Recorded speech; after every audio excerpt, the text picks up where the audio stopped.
Guys, welcome to Adavadi couples. நான் உங்கள் Sreelekha. Welcome back to our channel. இந்த vlog வந்து நம்ம என்ன பார்க்க போகிறோம்னா, ஆடி கடைசி வாரத்தில் நாங்கள் எங்கள் குலதெய்வம் கோயிலுக்கு போயிட்டு எவ்வளோ ஹாப்பியாக பொங்கல் வச்சு சாமி தரிசனம் திருப்தியாக பார்த்துட்டு வந்தோம் அப்படிங்கிறத தான் பார்க்க போகிறோம். வாங்க வீடியோக்குள்ளே போகலாம்.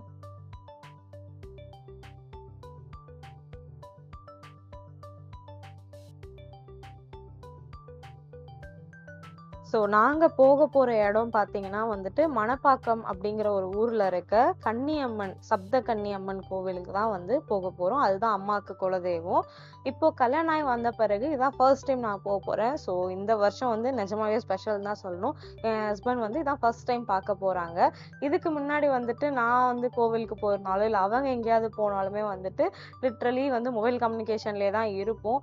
அப்படி இருக்கிறதெல்லாம் தாண்டி போயிட்டு இந்த டைம் நம்ம கூடவே வந்து ஃபேமிலியோட ஒன்றா சேர்ந்து இருப்பாங்க அப்படிங்கிறத நினச்சாலே வந்து ரொம்பவே ஹாப்பியான ஒரு மொமெண்ட்டாக தான் இருந்துச்சு. பட் இந்த பிளானை பற்றி கண்டிப்பாக சொல்லியே ஆகணும். பசங்க கோவா பிளான் போடுற மாதிரி இந்த பிளானை நாங்களும் ஆடி 1வது வாரத்தில் ஆரம்பித்து கடைசி வாரம் வரை இழுத்துட்டு வந்து முன்னாள் நைட்டு 11:30 மணி வரைக்கும் பிளான் கன்ஃபார்மே ஆகலை. போவோம் போக மாட்டோம், போவோம் போக மாட்டோம், இப்படியே இருந்தது. லாஸ்ட்டாக 12 மணிக்குள்ளே கடைசியில் போயே ஆகலான்னு முடிவு பண்ணி சட்டு புட்டுன்னு கிளம்பிட்டோம்.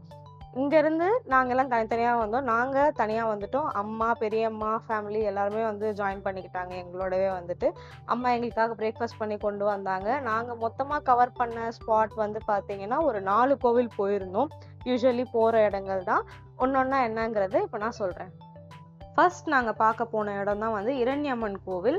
அங்கே முடிச்சுட்டு அடுத்து வந்து சிங்கப்பெருமாள் கோயிலை விசிட் பண்ணியிருந்தோம். பட் அந்த கோவிலில் வந்துட்டு சில கன்ஸ்ட்ரக்ஷன்ஸ் ஒர்க் நடக்கிறதுனால வந்து விசிட் பண்ண முடியல. நாங்கள் வந்து சும்மா மூலவர் பார்க்க முடியல, உற்சவரை மட்டும் பார்த்து தரிசனம் முடிச்சுட்டு அங்கேருந்து ஸ்ட்ரெயிட்டாக அப்படியே கிளம்பி போனோம்.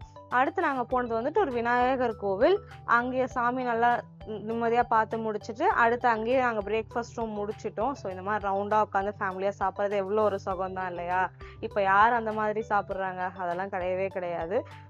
அதில் வந்து இந்த மாதிரி ஒன் டே ட்ரிப்பில் நாங்கள் வந்துட்டு ஒன்றா சேர்ந்து சாப்பிட்டதுல எங்களுக்கு ஒரு சந்தோஷம். ஃபேமிலி டைமிங்கிறது வீட்டுக்குள்ளே தான் இருக்கணும்னு அவசியம் இல்லையா? கரெக்டாக. ஸோ அப்படியே பேசிக்கிட்டே நம்ம மணப்பாக்கம் அந்த கிராமத்துக்குள்ளே வந்துட்டோம். இது சிட்டியிலேருந்து அந்த மணப்பாக்கம் சிட்டி அந்த ஜங்ஷன்ல இருந்தே உள்ளே போக ஒரு 10 கிலோமீட்டர்ஸ் கிட்ட ஆகுது.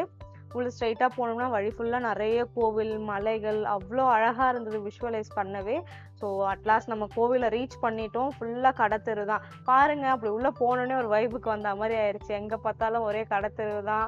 சாப்பிட கலர் கலராக ஃபுட் இருந்துச்சு, பொம்மைங்க இருந்தது, விளையாட நிறைய. இது கடைசி வாரங்கிறதுனால கூட்டத்தை பற்றி சொல்லவே வேண்டாம், அவ்வளோ கூட்டம் இருந்தது. நாங்கள் போன டைமுக்கு வந்து கம்மியாக தான் இருந்தது. நாங்கள் பொங்கல் வைக்கிற ஐடியாவில் தான் போனாங்க. ஸோ பொங்கல் வைக்கும்போது சரசரன் கூட்டம் பயங்கரமாக வந்துச்சு. யூஸ்வலாக நார்மலான ஒரு மந்தில் வந்தோம் அப்படின்னா வந்து க்யூ ஒன்றும் பெருசாக இருக்காது. இந்த மாதங்கிறதுனால எக்ஸ்ட்ரா வேற க்யூ கட்டி விட்டுட்டாங்க. ஸோ நாங்கள் வெளியிலேருந்தே க்யூவில் நிற்க வேண்டியதாக போயிடுச்சு. போன உடனே சட்டுன்னு பொங்கல் வைக்க ஆரம்பிச்சிட்டாங்க அம்மாவும் பெரியம்மாவும். நாங்கள் வந்துட்டு அப்படியே சும்மா அந்த கேப்பில் ஒரு ரவுண்ட்ஸை போட்டு வரலான்னு சொல்லிட்டு கிளம்பிட்டோம். வேற எங்கே போக போகிறோம்? இங்கே இருக்க ஆற்றுக்கு தான். இதோ எங்கள் ஹஸ்பண்ட் வேற பொங்கல் வைக்கிற மாதிரி ஏதோ பண்ணிட்டு இருக்காருல. சரி, ஒரு பொங்கல் தான் வைக்கிறாருன்னு சொன்னார். நான் அதையே சொல்லிட்டேன் அவங்க கிட்ட சொன்ன மாதிரி. ஸோ பொங்கல் வைக்கிற கேப்பில் நாங்கள் வந்து ஆற்றுக்கு வந்துட்டோம். இது வந்து ஆறு இல்லை இப்போதைக்கு, ஏன்னா அடிக்கிற வெயிலில் உங்களுக்கே தெரியும் எப்படி இருக்குன்னு. அப்படி இல்லைன்னா இப்போ நார்மல் கிளைமேட்டாக இருந்துச்சுன்னா நாங்கள் நடந்து போகிற இடம் எல்லாமே தண்ணி நிற்கும், அங்கே எங்கேயுமே இறங்க முடியாது. அப்போ ரொம்ப ரிஸ்க்காக இருக்கும். இப்போ வந்து தண்ணி இல்லை, இன்னும் கொஞ்சம் தூரம் தாண்டி போனால் தண்ணி இருக்குன்னு சொன்னாங்க. ஸோ அதை பார்க்க தான் நாங்கள் வந்து எக்ஸைட்டடாக போயிட்டுருக்கோம். இந்த இடம் என்ட்ரு ஆகும் போதே நான் சொல்லியே ஆகணும், அப்படி ஒரு ஹாப்பியான ஒரு ஃபீல் இருந்துச்சு. ஏன்னா சின்ன வயசுல எங்களை இதே மாதிரி தான் கூட்டிகிட்டு வருவாங்க. என்னை இங்கே கூட்டிகிட்டு வந்து ஒரு வாட்டி மொட்டை அடிச்சிருக்காங்க, எனக்கு ஞாபகம் இருக்குது. ரொம்ப சின்ன வயசில் முடிச்சுட்டு இங்கே வந்து குளிக்க வைப்பாங்க.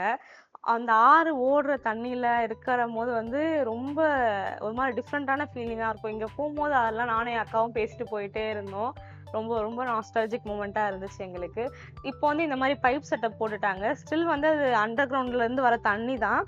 இங்கே வந்து அதிகமாக தண்ணி நிற்காததுனால யாரும் யூஸ் பண்ண முடியல. ரொம்ப தூரம் நடந்து போகணும் அப்படிங்கிற காரணத்துக்காக இந்த மாதிரி ஒரு சின்ன சின்ன பைப்ஸ் வச்சு ஒரு மினி வாட்டர் ஃபால்ஸ் மாதிரி பண்ணி வச்சுருக்காங்க.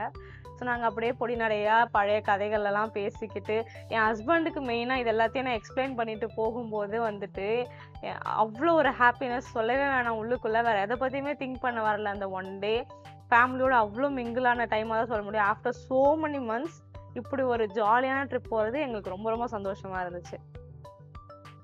ஸோ இந்த கோவில் பத்தி சொல்லணும் அப்படின்னா, செங்கல்பட்டு மாவட்டத்துல மணப்பாக்கம்ங்கிற ஒரு கிராமத்துல தான் இந்த கோவில் வந்து இருக்கு.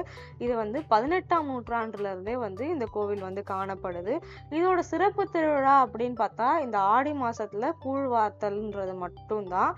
மற்ற நேரங்கள்ல கூட்டம் இருக்கும், பட் ரொம்ப கம்மியானவே தான் காணப்படும். அடுத்து ரொம்ப இம்பார்ட்டண்ட்டான விஷயம் என்னன்னா, இந்த கோவில் வந்துட்டு ஆஃப்டர் 6 to 7 பிஎம்க்கு மேல இங்க யாருமே இருக்க மாட்டாங்க. ஈவன் கடை தெரு வச்சிருக்கவங்க கூட இருக்க மாட்டாங்க.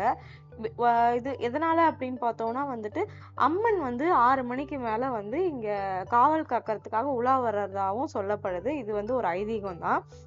அதே மாதிரி இந்த கோவிலுக்கு வர்றவங்க வந்துட்டு மோஸ்ட்லி பிளாக் ட்ரெஸ் அவாய்ட் பண்ணிடுவாங்க. இங்க வந்து 7 கன்னிகளுக்குமே வந்து 7 அண்ணன்மார்கள் இருப்பாங்க. வேங்கைன்னு சொல்லுவாங்க.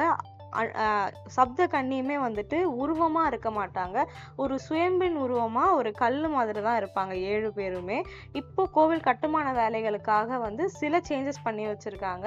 அது என்னன்னு பார்த்தீங்கன்னா, ஃபர்ஸ்ட் அம்மன் மட்டும் சும்மா 7 பேர் இருந்தாங்க.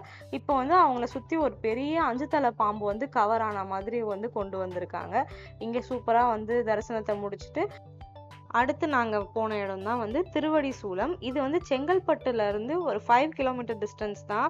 ரோடு வந்து ஃபுல்லாவே ஆஃப் சைட் ரோட் ட்ரக்கிங் மாதிரி தான் இருக்கும். ரொம்ப பள்ளமேடு இருக்கிற ஏரியா தான். இங்க வந்து தேவி கருமாரி அம்மன் வந்து இருக்கிறாங்க. இந்த அம்மனை பார்க்க தான் நாங்க போயிருந்தோம். இந்த கோவிலை வந்து கன்ஸ்ட்ரக்ட் பண்ணவங்க யாருன்னா, மதுரை ஸ்ரீ முத்து சுவாமிகள் அவங்க தான் வந்து கன்ஸ்ட்ரக்ட் பண்ணியிருக்காங்க. இங்க இருக்க அம்மன் சிலை வந்து ரொம்ப ஃபேமஸ் ஆன காரணம் வந்து, அம்மன் சிலைய 800 டன் எடையுள்ள ஒரே கருங்கல்ல 51 அடிக்கு செதுக்கியிருப்பாங்க. அம்மனுக்கு முன்னாடி இருக்க பலிபீடம், அதுக்கு அடுத்து இருக்க சூலம் வந்து 32 அடியில வந்து ரொம்ப சிறப்பா அமைச்சிருந்திருப்பாங்க. இந்த கோவிலை சுத்தி இப்போ வந்து ஒரு பெரிய கன்ஸ்ட்ரக்ஷன்ஸ் ஒர்க் நடந்துட்டு இருக்கு. அண்ட் அதுல வந்து அவங்க பிளான் என்னன்னா, கோடி லிங்கம் அப்படிங்கிற ஒரு யூனிக்கான விஷயத்த கொண்டு வர்றாங்க. அதாவது அம்மனை சுத்தி ஒரு செவரு எழுப்புற மாதிரி லிங்க வடிவத்திலேயே கோடி லிங்கத்தை பிரதிஷ்டை பண்ண போறாங்க. இப்போ பார்க்க போற பக்தர்களையும் வந்து ஊக்குவிக்கிற விதமா ஒரு ஆள் 1000 rupees பே பண்ணா அவங்க பேர்ல ஒரு லிங்கத்தை பிரதிஷ்டை பண்றாங்க. இதால வந்து வரவங்களுக்கும் வந்து ரொம்ப மனநிறைவோட போறாங்க. ஓகே, கட்டுமான வேலையில நமக்கும் ஒரு பங்கு இருக்கு அப்படிங்கிற ஒரு மனநிறைவோட அவங்களும் திரும்ப போறாங்க. கோவில் வேலையும் ரொம்ப சிறப்பா நடந்துட்டு இருக்கு. இந்த கோவில்ல முடிச்சுட்டு அடுத்து அது பின்னாடியே இருக்க 108 திவ்ய தேசம் அப்படிங்கிற பேர்ல இருக்க பெருமாள் கோவில் போய் பார்த்திருந்தோம். அடடா, எவ்வளவு அற்புதமா 108 திவ்ய தேசத்தை நம்ம எப்ப போய் பார்க்கிறது, எல்லாத்தையும் ஒரே கோவில்ல நமக்காக ரொம்ப ஃபியரபிளா ஒரு 20 ரூபாய் கட்டணத்துல வந்து நமக்கு அவ்வளவு சூப்பரா காமிச்சாங்க. ரொம்ப திருப்தியா அந்த நாளை நாங்க சந்தோஷமா முடிச்சோம். நாங்க திரும்பி வந்த ரூட்டு சூப்பரான ரூட்டு. அவ்வளோ வந்து ஒரு மாதிரி த்ரில்லிங்கா இருந்துச்சு. அட்வென்ச்சரஸா போயிட்டு வந்தோம். மனநிறைவு, அவ்வளோ ஹாப்பினஸோட இருந்தோம். ஸோ இந்த வீடியோ இதோட முடிஞ்சிச்சு. அடுத்த வீடியோ நிறைய வந்துட்டே இருக்கு. So please like, share and subscribe Adavadi couples. Thanks for வாட்சிங்.